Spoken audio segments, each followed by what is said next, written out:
Hello, আমি জয়ন্তী তোমাদেরকে নিয়ে আবার চলে এলাম আজকে আমার ঘরের কিচেনে। আজকে একটা রেসিপি করব, সেটা তোমাদের সাথে শেয়ার করছি। কি হয়েছে ব্যাপারটা জানো তো, আজকে ব্রেকফাস্টটা হেভি হয়ে গেছে। এই জন্য লাঞ্চে মনে একটু হালকা ফুলকা কিছু খাবো, কিন্তু না খাবো রাইস, না খাবো রুটি, অথচ পেটটা ভরানো দরকার। তো এর জন্য আমি একটা জিনিস করছি, তোমরা দেখতে থাকো, বুঝতে পারবে। আমি বলে দিচ্ছি কি কি আছে। এটা হচ্ছে স্যালারি লিভস, এটা হচ্ছে ইয়েলো বেল পেপার, এটা red bell pepper, potato, beet, গাজর, আর এটা হচ্ছে কাঁচা লঙ্কা, এটা হচ্ছে কুচানো পেঁয়াজ, আর এটা দুটো ডিম, আর সঙ্গে আছে আদা রসুনের পেস্ট, আর দুটো এলাচ আমি দেব, সেটা দেখাচ্ছি, আর হলুদ আর নুন। আর কোনো ঝামেলা নেই। তোমরা বলবে একই ডায়লগ, কোনো ঝামেলা নেই। সত্যি কোনো ঝামেলা নেই, আমি খুব তাড়াতাড়ি করি এইগুলো। আর দুটো এই যে এলাচ তেলের মধ্যে এটা দিয়ে দিলাম। এবার দিচ্ছি, এই দেখো, আদা রসুনের পেস্ট।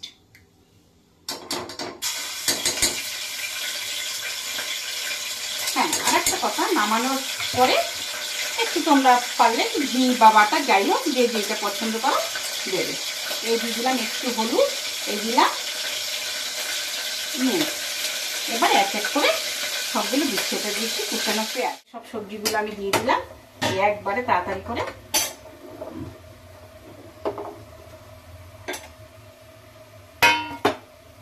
এবার একটু নেড়ে নেব।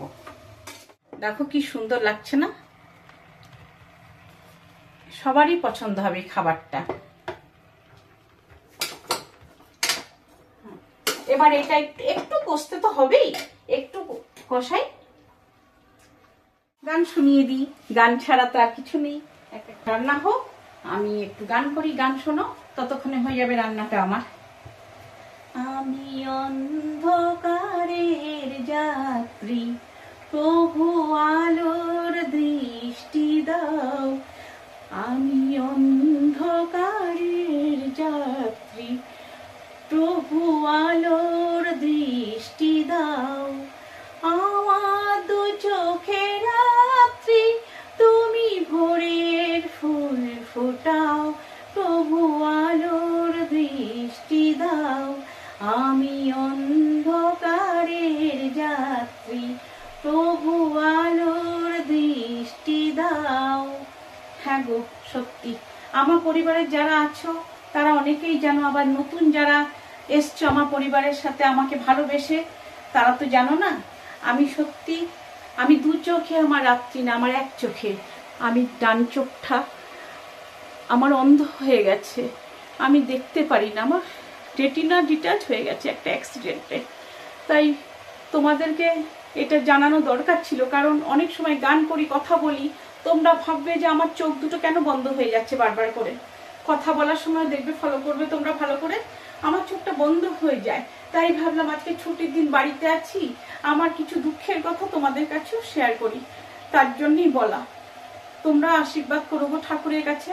ডক্টর বলে দিয়েছে কখনো দৃষ্টিশক্তি ফিরে পাবো না ডান চোখটা, তবুও দেখো না, হয়তো অনেক সময় তোমরা ঠাকুরের কাছে প্রার্থনা করো আমার জন্য, যদি একটু পারি দেখতে। ঠিক আছে, চলো, তোমরা কষ্ট পেও না, আমি রান্নার দিকে চলে যাচ্ছি, নাহলে যদি পুড়ে টুড়ে যায়। ঠিক আছে, দেখো, তোমাদের সাথে কথা বলতে বলতে আমার কিন্তু এটা হয়ে গেছে। হয়ে গেছে বলতে আর কষাবো না এটা। এবার কি করব, আমি এর মধ্যে আমি এই যে ওয়াটারটা দিয়ে দিচ্ছি, জলটা দিচ্ছি। এবার তার মধ্যে দিচ্ছি কি, ডিম দুটো একসাথে দিয়ে দিলাম। এটা হচ্ছে স্যুপ, চাটজলদি স্যুপ। এটা আমার মাথার থেকে এলো, তাই তোমাদের সাথেও শেয়ার করলাম। এটা আজকে আমার খাদ্য। তোমরা ভাববে কি যে কাঁচা ডিমটা দিয়ে দিলাম এর মধ্যে, গন্ধ বেরোবে, কিন্তু না, গন্ধ বেরোবে না, কারণ এলাচ আছে। আর দারচিনিটা আমি দিইনি, কারণ দারচিনিটা ছিল না ঘরে, দিইনি। আর নামাবার পরে একটু ঘি বা বাটা, যেটা তোমরা মনে করো দেবে, যেটা পছন্দ করবে সেটা দেবে। এটা হচ্ছে কি বলতো, স্যুপ বানিয়ে দিলাম একটু চটজলদি। কি খাবো না, ভালো লাগছে ভাত খেতে না রুটি, তার জন্য ঘরে যা সবজি টবজি ছিল একটু ওটা দিয়ে বানিয়ে নিলাম। এবার প্রেসারের ঢাকনাটা দেবো, একটা সিটি পড়লেই নামিয়ে দেবো। তারপরে তোমাদের সাথে শেয়ার করবো আবার ওটা পুরো কমপ্লিট করে দিয়ে। এই এই হয়ে গেল একটা কি 2টো সিটি পড়লেই তোমার হয়ে যাবে সব। আমার হয়ে গেল সেই এগ স্যুপ। আমি নাম দিলাম এগ স্যুপ, এগ দিয়েই করেছি, চিকেন টিকেন কিছু দিনই। পুষ্টিকর খাবার, পেটও ভরবে, হয়ে গেল। ভাত রুটি খেলাম না, তাতে কি আছে? দেখো কি ভালো লাগছে দেখতে। এক এক সময় তো মনে হয় যে খাবো না, আজকে ভাত রুটি কিছু খেতে ইচ্ছা করছে না, এটা খাবে, পেটও ভরা থাকবে, খুব ভালো লাগবে খেতে। দেখো আমি খাবো, তোমরাও আশা করি করে খাবে, ভালো লাগবে, বাচ্চাদের দেবে, খুব ভালো খুশিও হবে তারা। তাদের কাছে একটা ছোট্ট অনুরোধ, তোমরা আমার চ্যানেলটাকে লাইক করো, সাবস্ক্রাইব করো, আর পারলে একটু কমেন্ট করে দিও কেমন লাগছে খেতে, কি করেছি না করেছি, এগুলো একটু কমেন্টে জানিও, আমার ভালো লাগবে তাহলে। ঠিক আছে, চলো।